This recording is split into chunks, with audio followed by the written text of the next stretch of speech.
Welcome to this week's episode of Vulnerability Rocks. And this week I have Ash with me, who runs a domestic violence podcast, and she's in Australia. She is amazing. She very kindly had me on as a guest on her podcast, where I shared for the first time, actually, in as much detail as I did ever publicly on her podcast. And we haven't done a domestic violence episode on the Vulnerability Rocks podcast yet. So I'm really grateful, Ash, that you're going to come and have this conversation to share with our listeners. Welcome to the podcast. Thank you for having me. I was just saying before, it's so weird to be on the other side. I'm not being the host. It's lovely to have these conversations. They're not nice conversations. We're talking about things that aren't nice, experiences that, guess what? We didn't really want to ever have to go through, right? But at the same time, these things do happen to people. And with domestic violence in particular, it can start in the subtlest of ways. So I'm really passionate about having this conversation today, because I'm hoping that by us having this conversation today, maybe someone might listen and recognize a few things that might be going on for them or for someone around them. And it may be what they need to reach out, to have the confidence to reach out, to feel safe to reach out. Because I know, and Ash, firsthand, that when you're in this, it's can be so covert and so confusing. It's incredibly hard to identify that we're even in this space, right? And you're probably in denial that you've allowed yourself to be in that situation. So you put it off even more because you're like, nope, I'm not that kind of person. I will never be with a kind of person like that. I would know the difference if someone was abusing me. But once you're in it, you're like, and then you have to get out, you're like, shit, how did I even get in here? So yes, 100% agree with you. Yeah.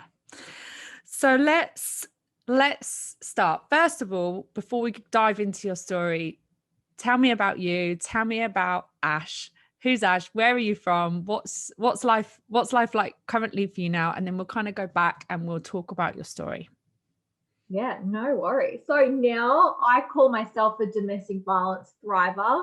I'm 4 years free, but we'll go through all that shortly. But I'm living my best life at the moment. This is the first time I can say ever that I actually love who I am, what I'm doing, and everything like that. And it's a weird place to be once you've been through hell and back, and you can actually say that, because Ashley Turner, 5, 6, 7 years ago, no way in hell would I be saying that. But for me, I'm a podcast host on Empowered Ash. It's dedicated to really helping people get through adversity, in particular domestic violence, because that's very close to my heart. But the moments that got me here was winning a procurement professional award called SIPS for Australasia. So that gave me this platform to start communicating and sharing my story, which I never thought I would do. And then recently this year also, I was listed as top 10 for Australia in Queensland for Young Australian of the Year. So that was something that it was one of my podcast guests, not guests, but listeners that actually nominated me to go, yes, we need to hear more about it. So you have these little wins along the way, and you may not know how much you're making a difference, but now I can go, actually, I'm making little differences. I have silent little cheerleaders that are there helping me and supporting me. And it's amazing, because 10 years ago, no way in hell would I thought I'd be talking to on stages at conferences and in front of hundreds of people and talking about my own domestic violence experience on bloody YouTube and the podcast. No, I know. And it's an interesting change, isn't it? Because when you're in the thick of an abusive relationship, now whether that be emotional abuse, physical abuse, financial abuse, it all comes into it, and rolls into sexual abuse in some cases, for me anyway, I remember days where I I could never, ever in a million years have imagined my life being the way it is right now. I could never imagine that anybody would have any value for me as a human being. I could never imagine that anyone would believe a thing that I ever said, because that's what I was being told. And I just felt so alone. So to fast forward for you and I to be sitting here having this conversation today, and I'm going to say it, not on the outside to someone who maybe is in the thick of it, running the risk of the people that abused us hearing us having such an empowered conversation, I could never have imagined that, not in a million years. Oh, and I think that's the best revenge, is that to let that person know what you did to me has no power over me. Look at me now. And it's just like karma. Yeah. Look at this. Look what you created. You created a monster because now I'm thriving off what you put me through. Yeah. And you know, I've never, obviously privately, I have shared, obviously, and the people that were around me at the time know the identity of the person, but publicly, I never share the name. I don't need to. That's not what this is about. But being in a place where you're no longer held by that crippling fear is just incredible to me. It's an incredible transformation to do for yourself, and it's an incredible transformation to see in someone else. And speaking, connecting with you, I love to see it in another human, right? Yes, it's rare for people to really, and we're not saying that you have to go launch a bloody podcast like both of us. We're not saying that. Everyone has their own different journeys, and you might be in the thick of it right now and you might not see it, but eventually you'll get to our point and go, and you'll be doing something that's mind blowing to you. And you have to take that moment of gratitude to go, wow, like, you have to trust your adversity, the pain that you've gone through to who you are today. Like, so proud. I'm proud of you, what you've been through. I know you're proud of me for what I've been through. And it just allows you to, I don't know, get so in touch with your emotions, like empathy and connecting and really understanding people. Me 10 years ago, I wouldn't have been able to connect with other women like on this level. I'd be like, what are you talking about? I have no idea what domestic violence is. What is this pain? Get over it kind of thing. Because I just hadn't experienced it. And now I've been through it. I'm like, oh my God, my heart is out there. I'm trying to help everyone. I'm taking on a lot of pain, got to manage that. But you get so many blessings from your adversity. If it's domestic violence or it might be something else, I don't know, there's always a blessing and a lesson from everything. Yeah. And that's different to if you deserved it, right? Nobody deserves it. But, you know, that thing, you go through what you go through, and that does not mean that you deserve what you went through. They're two very different things. But I mean, the things that we go through definitely taught me to be softer, to be more understanding, to try and imagine, even if I haven't been able to try and imagine what it might be like to try and put myself in their shoes and see through their eyes, even though I could never fully do that.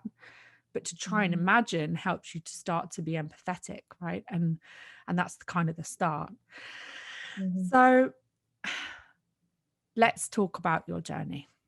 So take me back and share with us what happened for you. So who was Ash before this experience, and how did you arrive? And I'll say arrive in this experience because it can happen to anybody. You know, people that say this will never happen to me, it can happen to anyone because it's so subtle and so clever, and not in a nice way. It's not clever in a good way, but it's clever how these people can manipulate us. So talk me through that. Definitely. So to paint the picture for everyone, I was a young single mom at 21. I was pregnant at 19, been with he was one of my soulmates, definitely. So he snatched me up just out of high school. So he got me while I was young. Absolutely adored that man, adored him. But we thought it was right for us to separate way too young. I was like, I'm not getting married and having more kids. I need to go find myself. So we went our separate ways. It was a little bit messy, but I never had hate in my heart for him, if that makes sense. I just had this gap in my gut and in my heart, knowing that there was something missing. I needed to find myself, because when you're 21, you're just getting out of your teens. I felt like I hadn't even had a teenage experience because I had a baby. I was pregnant quite young, so I had this identity, so a bit of a crisis. And then you always have your childhood bloody traumas before that, so it was a big build up. And I went, you know what? I need someone really rock solid and stable. That's what I need, because I back then was not like that. I was like, yeah, let's go with the flow. Let's go party. Let's do all this sort of stuff. And my partner was as well. He was a really free spirit. And I was like, nah, I need someone grounding. And I remember I was, let's say, single or casually dating for about a year after the baby daddy. And then this man appears. I knew him from, a previous friends group from high school. Didn't really remember much about him. And then he basically ticked every single box that I wanted. He was strong, he was stable, he was reliable, felt like he got his shit together, he had a job, like all of that stuff. I was like, oh my gosh, he's that person. He's stable. That's what I need. Stupid, Ashley. That's a red flag. Let's call that one. He was just ticking all the boxes too much now that I look back at it. And little did I know, narcissist is what he was. He worked out that I was a young single mom. He knew that I would need, a stable and reliable partner. He already worked out that I was an easy target, but people don't realize that. And then he went, oh, look, your family's moved away as well. They just moved to Melbourne. So I was actually in Darwin by myself with my son. And at that time, did not have any contact with the baby daddy as well. So I was on my own. And he comes in, swoops me up, and ticked all the boxes at the start. Like, I won't even give him, any discredit. He was like, yep, said all the right things, did all the right things, because he was very much a man of his word and displayed it through actions at the start. And then now that I reflect back and look at it, the little things start happening. It wasn't the physical abuse. It was the emotional little gaslighting and manipulation started. And the first thing I do remember, and I'll just say right now, I have huge trauma from it. So I have blackouts throughout all of it. So I don't remember all of it. I only remember key events. Mm-hmm. So one of the major things that I do remember is he started to change or persuade me to change the way I dressed at work. So before him, I was wearing, long skirts to my knee kind of thing and dresses. And then he would say, hey, if you want to be a leader, men aren't going to respect you if you wear skirts and dresses. How about you wear long pants and the suit jackets, and then you'll start building credibility. Back then, that made sense. I'm like, I'm in a corporate world. Maybe that's what I should do. And then I started doing that. And then when we went out to party, girls love to wear the little cocktail dresses. And it's like, hey, how about we, to be more classier than the other girls, how about you wear more long sleeves and high neck, not the lower neck, and a little bit longer. It was just little things like that. Mm-hmm. And then the things with makeup and stuff. So for anyone that knows me, I wear really bold, like lipstick, red all the time. And that's one of the reasons why I do it, because he basically said, lipstick, what sort of validation are you trying to get from other people? Like, he was really building this thing in my head, like, holy shit, am I trying to get validation from other men?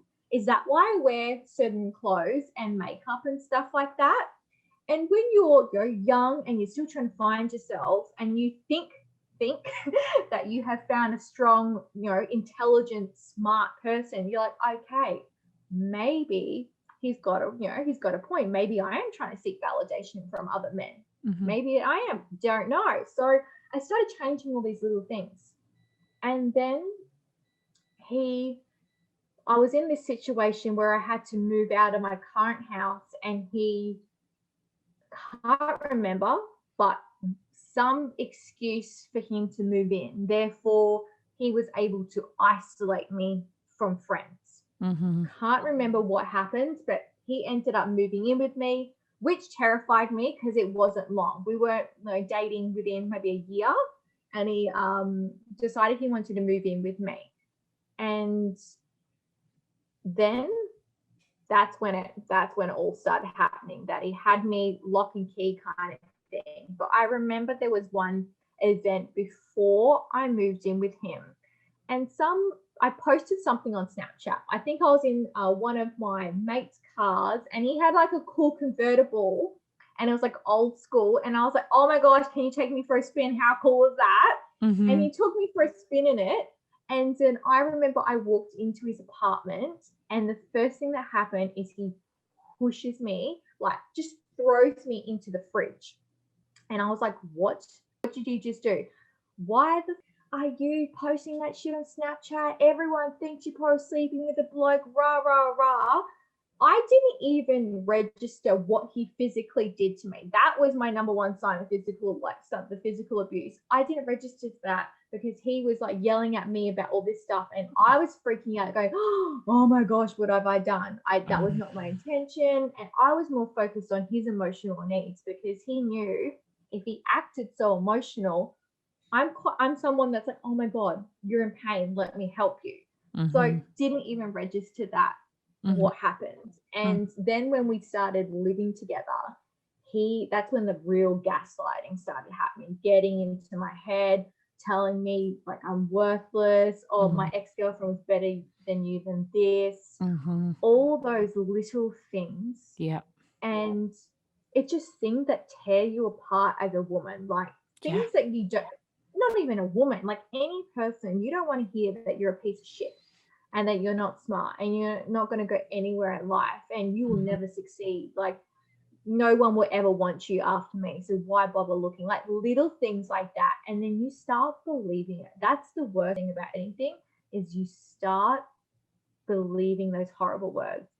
Yeah. And then, so when it builds up, it just keeps going and going and going. And then he started getting physical.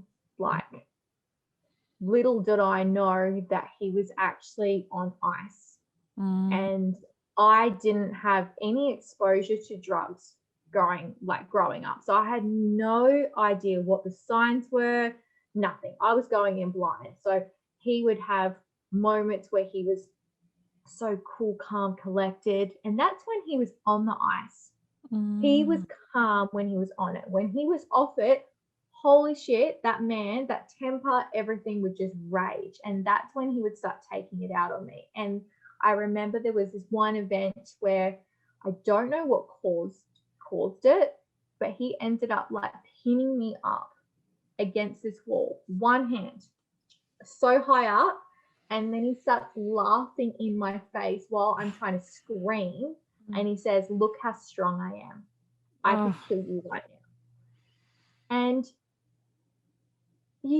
I sit there. I remember when he let me go and he left the house because he knew what he did, and he went to his friend's place and he told his best friend and the girlfriend. So they knew what he was like. And I remember she came over to my house, and love her to death, but I wish back then she would say it out. Yeah. But because she was also conditioned to that behavior, that was normal to her. Like, and nothing against her, but that was a normal behavior because obviously her partner had done that to her before. So she was just like, okay, I've been through this, I'll support you through it.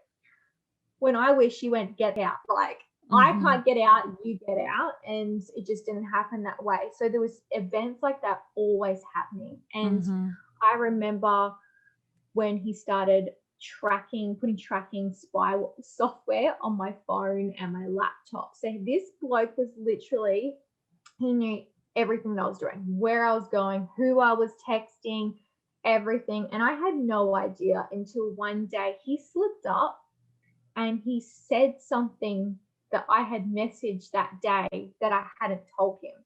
And I went, oh yeah, did I already tell you that? Like, played along with it. And I went, what the hell's going on here? Because I could only text people. I wasn't allowed social media. He made me get rid of it because if I had it, that meant I was trying to get validation from other people. He said, all you need is my validation. So get rid of social media. So he literally had me locked down because I couldn't deal with him abusing guys every time we went out to town if they liked or commented on a photo. Like, I felt bad for other people. So I was like, hey, if I just get rid of this, he can't hurt anyone else. I can manage him, kind of thing. So for me, I see it as more of a selfless act. I was trying to help people, but then I wasn't even helping myself at the same time. It's like, far out, Ashley. And I remember I took my phone and laptop to a friend that's like an IT, tech person, and he went, Ashley, he's got. And I went, that was like a big reality check for me when I heard that. And then I was reading as well at the same time, like personal development and all these powerful quotes. It was like coming like clear in my head. And I was like, holy shit, I need to get out, but I can't let him know that I'm getting out, kind of thing. And then I had to build some big plan with applying for a job because I was based in Darwin, Northern Territory at the time, and I applied for within the same company for a job role in Brisbane, Queensland, where I am now. Thankfully, I was successful. Thank you to the gods above me for that one. But I didn't let him know. So I was already in acceptance, knew when the removalists were going to come, all of that. And I was like, how the hell am I going to tell this bloke that basically in 2 days' time, I'm going, like leaving the state to escape you, kind of thing. And I remember we got into like a massive argument. Literally every day we're arguing though. And he said something really nasty about ex-girlfriends. Like, they're prettier than you, they're more successful, look at all their jobs, rah, rah, rah. And then I started laughing. And he was like, so in shock. He's like, what? For 2 days and I'm going to Queensland. And he dropped to the floor and started crying. And for someone who's a big, like, empath, someone that just like empathy, I just want to help people, I just didn't care. Like, there was just this power within me, like, I don't care what you do. If you're crying, how many tears have I cried and you not care? I just didn't care. That was like a big moment for me. And for me, and everyone will know this is domestic violence, leaving is the most like critical time. It could have gone so much worse for me in that moment. Like, I could have been put through the wall, I could have been thrown off the balcony, God knows what he could have done to me. But I played this strategy, and I already had it in my head to go, hey, if he says that he wants to come with me, I will say yes, because I know he won't come. Because narcissists need to be in their own environment and they need to, have their own comforts and stuff like that. And I knew, based on his job being in a small family business, that he would never get a job in the big corporate world in Brisbane. So I was like, yeah, sure, hun, you can come along. Yeah, sure. So I moved here. Oh my God, that sounds like I'm crazy. But I just had it in my head how it was going to work. And then he tried to move over here, and within like a month or two, he left back to Darwin. And I was like, why is that? And he's like, I can't get a job, it's too hard. And I was like, oh, pity, kind of thing, because I knew he wouldn't survive without all his friends. And that's how I basically escaped. I found out he was cheating on me the whole bloody time, and I just didn't care because he was touching someone else, not me. It was like this, go, like, I don't care what you do, just get away from me. And it was a bit of more of a slow release or a strategic move, but yeah, we literally I ended things with him during that period. But that's because I got away safely into a different state where he couldn't be comfortable. But yeah, that's how I got out as well. And the thing is, what I want to talk about quickly with that is you said you had the feeling of, you know, you found out that he was cheating on you the whole time. And by that point, you're like, have him, right? Just have him. Now, I can definitely resonate with feeling like that once I was in that space. But take me back to when I was fully immersed in it. The level of, I don't know about you, but the level of fear for me that it created when he would say things to me like, you know, so and so, won't say the name, so and so, but he used to say their names and they were his exes, is so much better at giving me oral sex than you are, whilst I was in the middle of a sexual act, right? So, and all of these other things, so much nicer than you, funnier than you, they've got more friends than you, you know, just to squash you, squash you, squash you. Now, obviously, when you start to see the light, you do start to laugh at it because you realize it's laughable. You're like, whatever, right? But when you're in that space where the abuse is at its height, for me, I was scrambling through fear to try and be better than I was, to try and do more, to try and keep the peace, to try and keep him happy, to try and measure up to all of these things that he was saying other people were better at than I was. And I'm curious to know for you, in those moments before you had that shift, how did you feel? It was probably the lowest I would ever feel in my life. To admit, if I didn't have my son, I probably wouldn't be here. It was to that point where it was either I'm going to take my life, he's going to take my life, or I'm going to kill him myself. Like it's those when you're in those physical situations, all these things go through your head. You're like, what's the easiest way out? And to be honest, if I didn't have my son, I probably wouldn't be here. But thankfully, I have him and he's grounded me and he was my reason to get out. But I was so disappointed in the state that I was in mentally and emotionally to go, how the hell did you end up here? Yeah. And like you said, I didn't even know what to feel. Like I was so numb, and I'm someone that's a very expressive person, as you could tell by hand movements and everything. But for me, I would remain so quiet. And when he used to say such nasty things, I didn't even say anything. Like I didn't even fight. It was, I didn't have fight in me. And I was like, maybe he's right. And it just got to that point where I just gave up on myself. And when he would, I think there was one time he was texting his ex-girlfriend and he went to go pick her up from the airport. God knows what they bloody did. We all know. But it was to that point where I was like, well, maybe he deserves her. If I'm not that good, maybe he deserves it and maybe I deserve that. So I'm a very passionate, fiery person. And for me to know that's my lowest point is when I don't have fire and I don't have passion.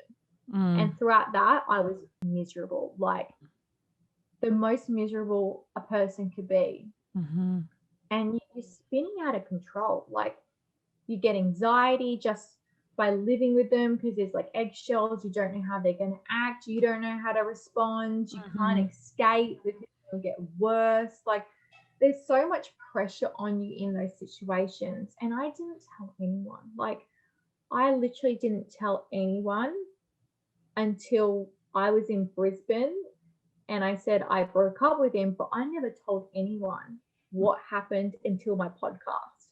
Wow. That was the first time my family, friends heard what happened and they were like, we knew something was going on, but we didn't know it was that bad.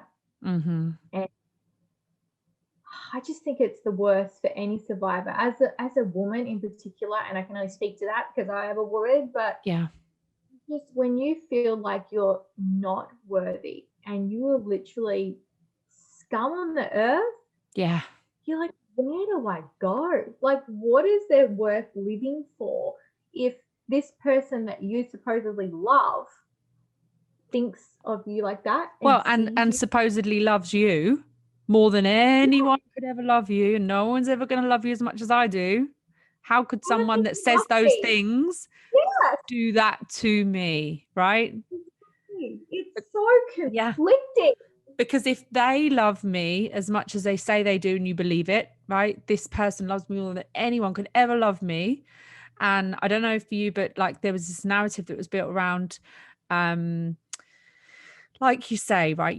Your guy, he targeted your vulnerabilities. You were a young single mom, sort of separated from your family dynamic. I was a young person to leave home, left home at 15. Wasn't a young mum, but I was a young, vulnerable person. I'd been through a few things where my boundaries have been violated, and I was kind of perfect really for someone who was 10 years older than me to kind of swoop in with a nice car, nice job.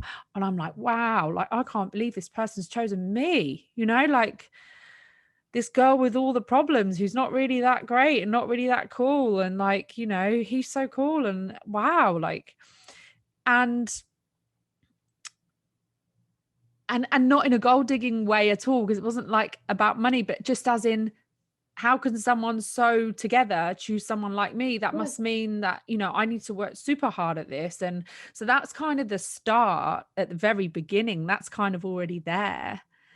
And this narrative that he used to say, like no one else will understand your problems like I do, like I accept all of these, no one else is going to take all this on, like I was something to be taken on, like and who else is going to take on all of this baggage that you come with, that was massive. So of course I've got that playing 24/7 in my mind. Yeah, like he's right, who is going to take on all this baggage? And Christ, I just need to be more fun, more laid back, more easygoing. Maybe I shouldn't be upset about these things, walking on eggshells when he'd been out all night. And I'm like, where have you been?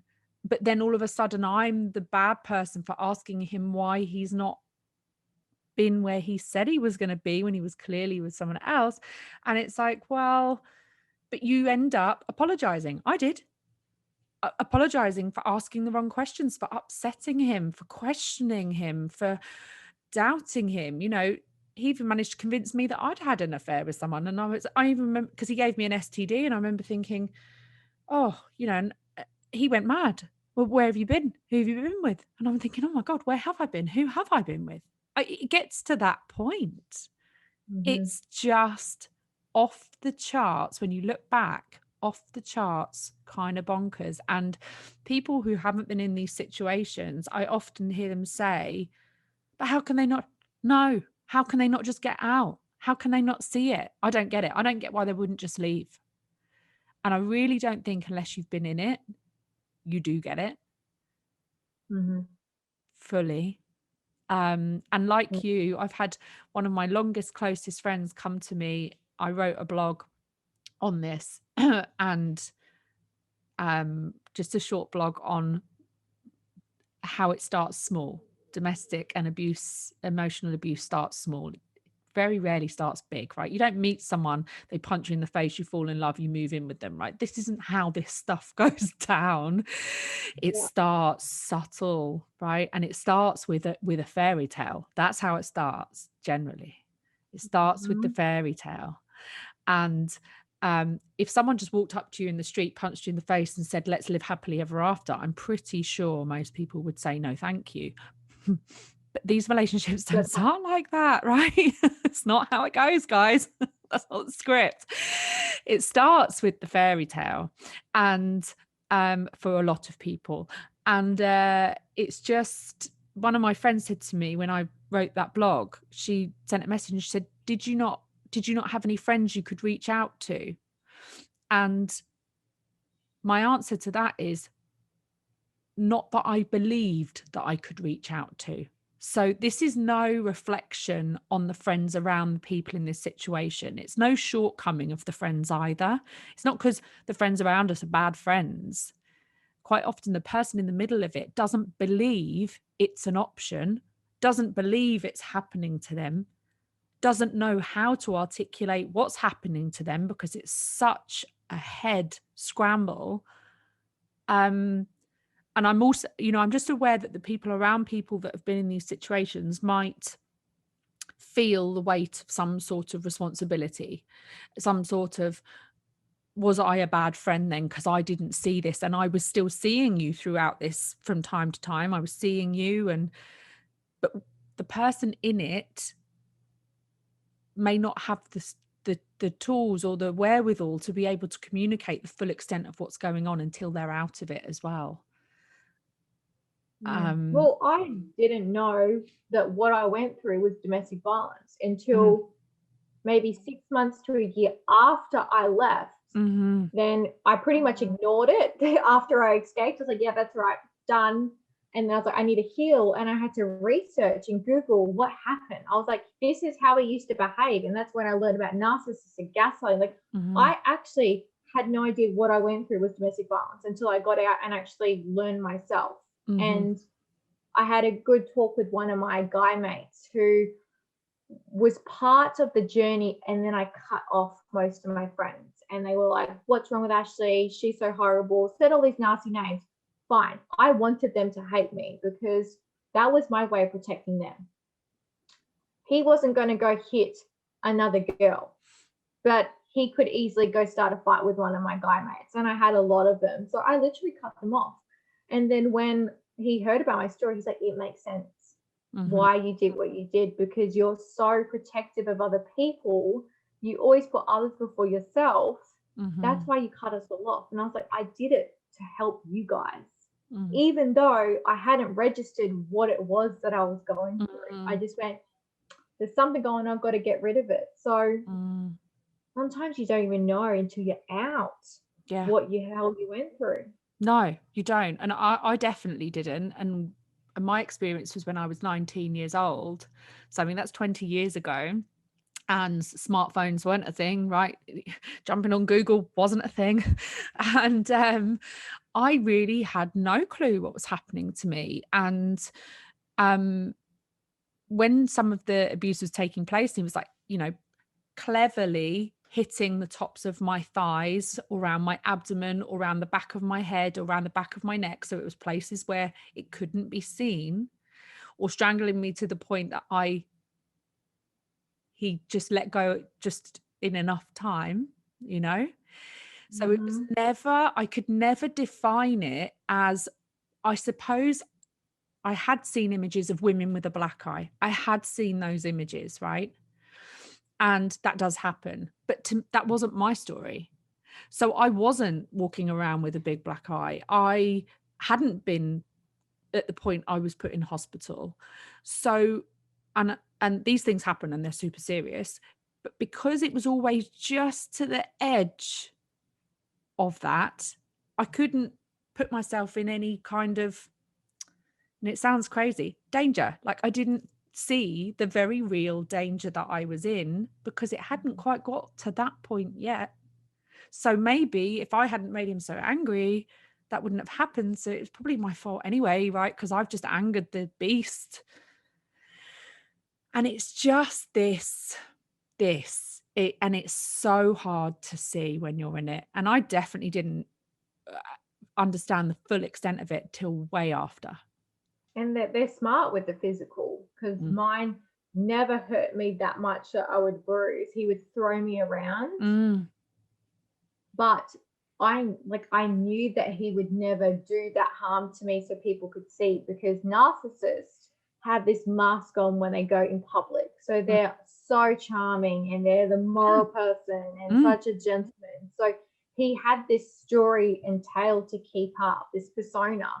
So I always knew that he wouldn't hurt me that much. It was more the emotional, verbal, sexual abuse, the stalking, the harassment that he would do, because people couldn't see that. And the scary thing about him was I thought I was the only one. When I spoke up about this through my podcast, I had about 10 women that contacted me saying he did that and his brother did that to them. Wow. And they're like, he did before you. We thought he changed with you, because he literally changed so much from the public eye with this, he's a stepdad, he's really changed. Like he changed, he was loving it because everyone thinks I'm the great stepdad that's come in and rescued Ashley. But he had abused all these different women, and his brother abused all these different women.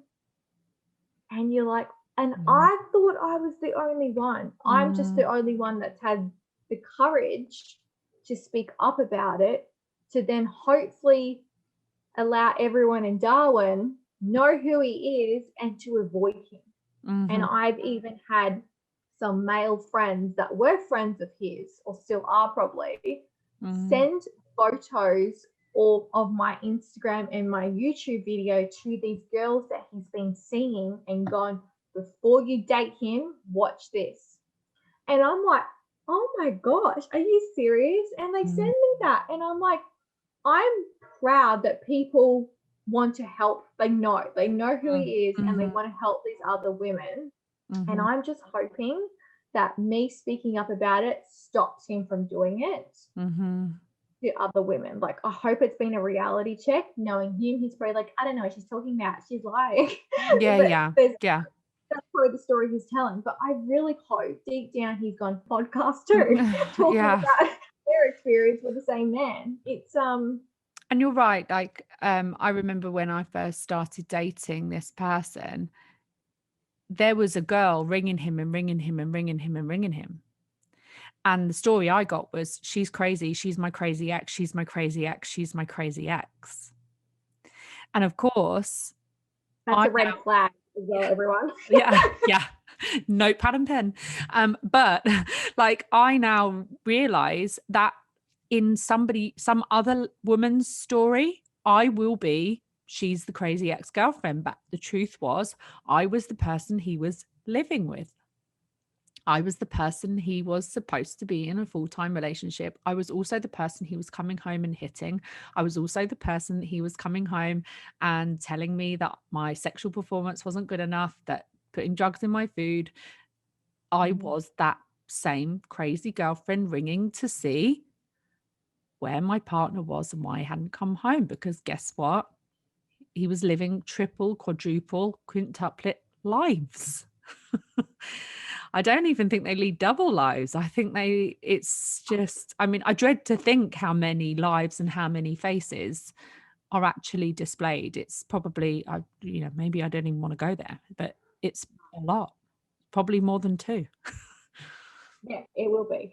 Yeah, for sure. If someone's listening to this, Ash, and they say, oh, I'm recognizing a few of these things, the makeup thing that you spoke about really resonated with me. I remember going to the supermarket once and I'd put on a tiny bit of makeup. And as I was going out the front door, I got pinned against the door. Where are you going with all that on your face? And I was thinking, oh, what on my face? And it wasn't a lot. And he literally wiped the makeup with my head squashed between the door and the wall, across my face, up, round. And, well, you don't need to look like a SLAG if you're going to go to the supermarket just to buy some food. So you can take that off. And I remember thinking, oh my God, yeah, he's right. I do look like that. Yeah, I shouldn't be looking like that. So even that, in the words, no one will ever love you like I do. I mean, oh gosh, that is just, and they're not said in a nice way, but we think they are at the time.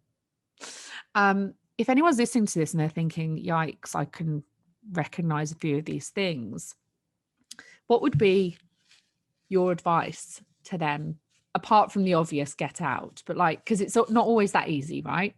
Because if someone had come along to me, and people did come along and say to me, this isn't okay, you need to get out. And it took me a number of times to finally get out and see it for what it was. So what would be helpful, do you think, for people? There's 3 things that spring to mind for me. Number 1 is, when you're in that situation, you need to get clarity on your reality. You need to, because you feel like you're going batshit crazy. So you need to get some reality check. So for me, I knew that he was hacking my phone, my laptop. So technology was compromise, basically.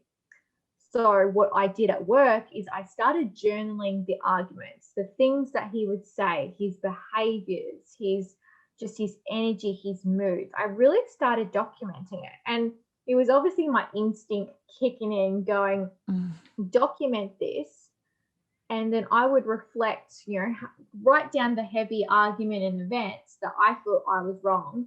And then a few days later, I would read it and go, I'm not in the wrong. Like, you can actually see clearly once you write it down what's happening. And that's when I started picking up on the little things. And that's when I figured out the ice. He was calm when he was on it. He was crazy when he was off it. So I could see the swings or things like that. So really start writing it down. Even if you think it's you in the wrong, write it down so you can see why you're in the wrong. And just do that in a safe place, right? Because safe place. That's why I did it at work. So yeah. So And that was a safe. That's super important. And I'll just say something to that, because I know when I was in that situation, this is a part of my story I haven't shared yet, and I'm not sure when I will share it to its full extent, but I came up with a way to earn money because he made it so that he kept moving us around. So I kept losing my job. So he kept me in poverty, right? Which meant I couldn't leave him. And I found a way to make money. But I could only make so much money, because if I made more money than that, he would question where the money had come from, because where we lived, there was nothing I could hide from him. So I couldn't have had a notebook. I couldn't have had a secret stash of money. He would have found it, and I would have paid the price for it heavily, like big. So there was that careful kind of, I remember it was a very tricky time of, I'd found a way to make a lot of money, but I didn't need all the money. I just needed some of the money so that I could try and forge a way out of that situation into a job that paid me better money that he couldn't take away from me. So being in a safe space for gathering money to get out, writing notes down to get your thoughts is so important. I can't stress that enough. Find a safe place to do this, because if your home space is not safe for you to gather financial resources to get out, if your home space is not safe to write down your thoughts, there's no way I could have had a notepad at home. And that's why I picked up on what Ash said, at work. At work, and not on your phone or laptop, because people can hack into that stuff. Yeah. And this is so key. And that's why I wanted to kind of sit on this point for a moment and help people understand the complexity around getting clarity around your thoughts, getting financial resources together, making your plans. Wherever you do this, make sure you do it in a space that it cannot be found, because this could be the difference between you escaping this situation you're in and being stuck in it for a number of years longer, right? 100% agree with you there. Good point. The second thing that springs to mind for me, and people were actually surprised, is you have to don't change your behaviors, like play the game. So what I mean by that is, when you start seeing things for what they are, don't start acting like a different person, because then they will know that you know what's going on. So for me, I call it the Stepford housewife, that movie with Nicole Kidman, how she had to be like a little robot wife. I continued that. I played the little robot wife. I did what he said, helped him. I think I even improved in being a robot wife, just to keep it going. So they don't see your shift in energy, behaviors, nothing. Like, that is key, because the moment they sniff it out, excuse my French, but you'll either be trapped in there forever or something worse will happen to you. So that is key. When you know what's going on and you start building your little secret plan, keep going how you're going.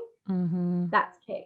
And then the last one for me is around escaping. So as I said, I was very strategic in how I got out. Mm-hmm. I dragged it on for like a year to make sure that he would never come back, if that makes sense. And that I like, you got petrol in a tank, the fuel was all gone, he would never come back because he had multiple girls. I was living in a different state. Like, I was very clever in how I did it. And that is okay. So don't rush it because you might be in more harm. Plan it out, play the long game until it's the right moment for you to escape. Mm-hmm. And then the last thing for me is, once you're out, that is it. Yeah. Block, delete. Yeah. Do not make contact with this human being. Mm-mm. They need to be dead to you. Like, Yeah. I don't care if you got baby daddy kind of things. You need to cut the cord and stick to email through lawyers if you have to. Like, Mm-hmm. you need to cut it because they will manipulate you to come back. And They will other get in and the people around you. and the people around you. So Mm-hmm. once I moved Mm-hmm. away, I broke up with him. Done. Yeah. Block, delete, nothing. Did not have any contact with him whatsoever. And Mm-hmm. the last thing I did as my healing thing, so as your little healing hurrah, is I sound like a bit of a psycho, but I wrote this 8-page letter to him. Mm-hmm. 8 pages, printed it out, put it in a box with all the jewelry and watches he bought me. I smashed all the jewelry and the watches, cut them all up into little pieces, put the letter on it, and sent it to him for his birthday. Done. That was my end, and I know that he received it because friends were like, "Oh, you sent the message." And that was the moment to go, you were actually nothing to me. Like, that is it. That's every little thing in my house. That bad energy, that karma was in that box with it. And oh my God, it was such a free feeling. So you don't need to do that. But that was my little celebration burning ceremony, if that makes sense. A year out, it was done. And I knew he couldn't hurt me anymore because I already moved forward, kind of thing. So that's probably 4 key tips for you. And that's another really important thing, actually, is I didn't share anything even vaguely publicly until I was sure he couldn't hurt me anymore, right? And this sounds a bit strange, but it's something that you need to grow your confidence around, because domestic violence is no joke, and it can be a very real threat, especially if they are stalking you in any way. I know that mine did from time to time.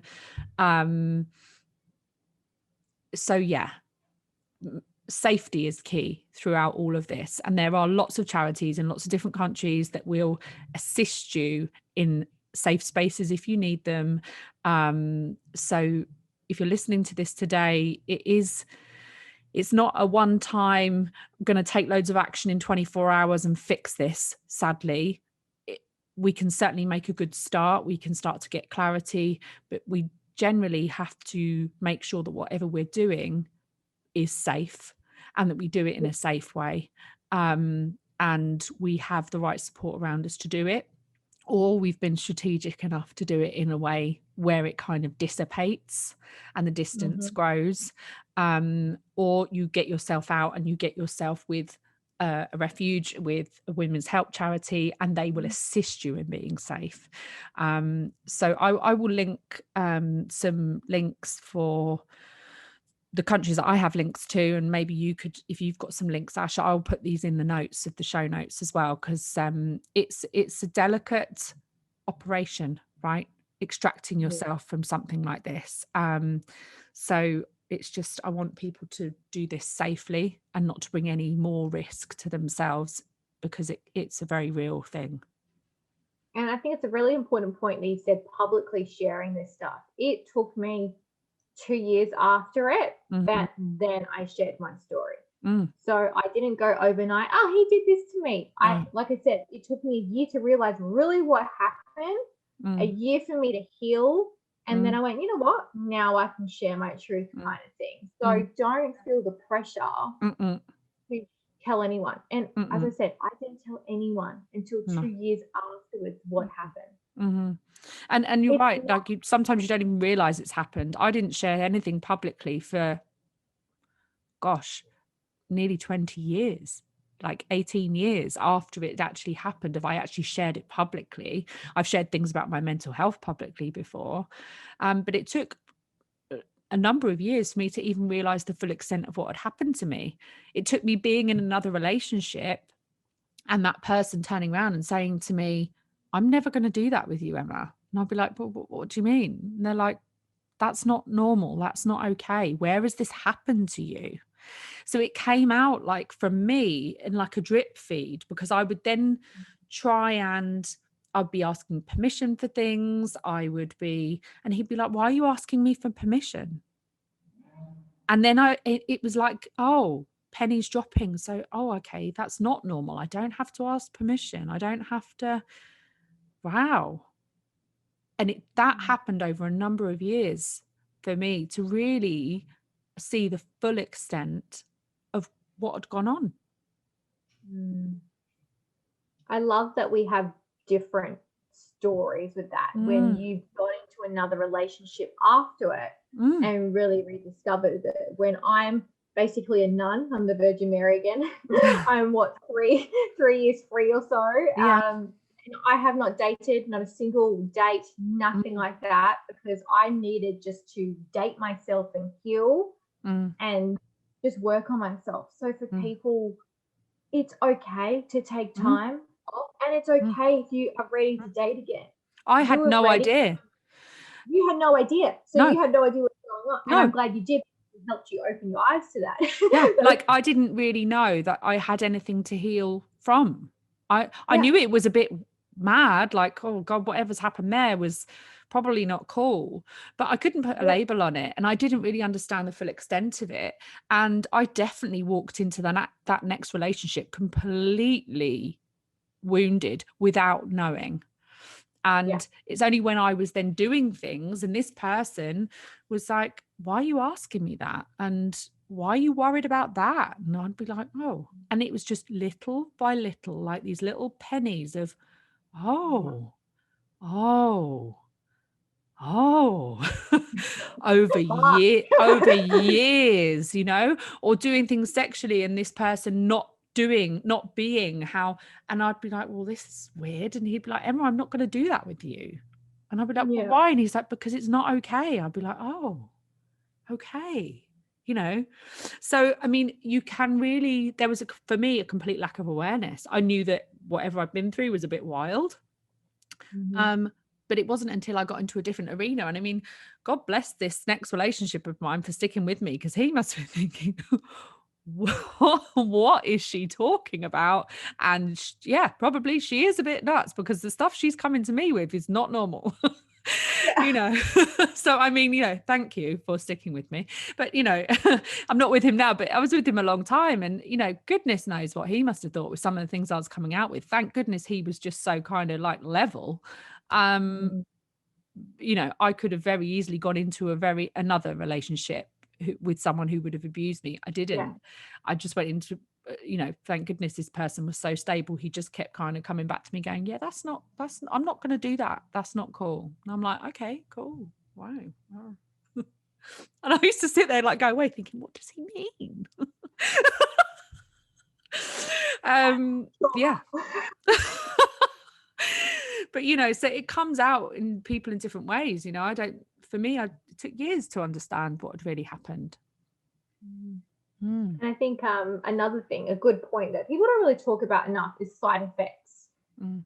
Like, you are not going to step out of this relationship. I'm going to tell you right now, you're not going to step up and be like, yeah, I'm a whole new person. Look at me go. I'm going to tell you that right now. You're going to fall apart. You're going to have to pull yourself apart, figure out why you're hurting in certain places, and really work on yourself. So side effects, like, holy crap, where do I even start? Like, I know we've spoken about it on my podcast with you. I've, opened up about my anxiety. I never had anxiety until this. Now I have severe, social anxiety. One of the reasons I haven't dated is because that terrifies me and it makes me have like hives basically. And I developed IBS, so my gut all of a sudden went, what the hell, all this trauma, all this, stress. Then I developed digestive issues, and there's all these other things you've got to work through. So it's a long journey of healing, but you will get there, if that makes sense. You're not going to wake up the next day like, I'm a brand new woman. I wish we could do that. But I'm 3 years, free. And I know, you're like, 20 years free. And I'm sure you're still working on stuff like I am. There is PTSD right there. It might not be severe, but you're going to have mild things. And mine might show up again when I start dating. I don't know, but I will manage it out as I go. Yeah. And that's all we can do, right? One step at a time. With anything big that happens in life, one step at a time. Thank you, Ash. Where can everyone find you? You can find me on Instagram. That is where it's at. Empower with Ash. And then my podcast is available on Spotify and Apple Podcasts. And you can listen to Emma's podcast. Go check her out. Go check out her podcast, especially if this topic speaks to you in particular, because there's so much resource and wealth of information within her podcast episodes. So if this is speaking to you, this topic in any way, and you want to hear other people's experiences, because it shows up in so many different ways. If you just look at mine and Ash's experience, they're very different. There's lots of similar feelings and triggers that arise out of these situations, but the stories and how they manifest and how we come out of them is so completely different. Go check out her podcast, find a title that speaks to you, and if it resonates with you, then I hope that you can step into, getting the help, getting the support that you need, and getting the safety that you need to kind of bat away these lies, these untruths that are not our truths to hold, and find what works for you, and start living a life that you really deserve to live, not the life that someone else is telling you deserve to live, right? And that's for me was huge. So thank you, Ash. Thank you so much for having me. I loved it. Mwah. She's fabulous. Go check her out.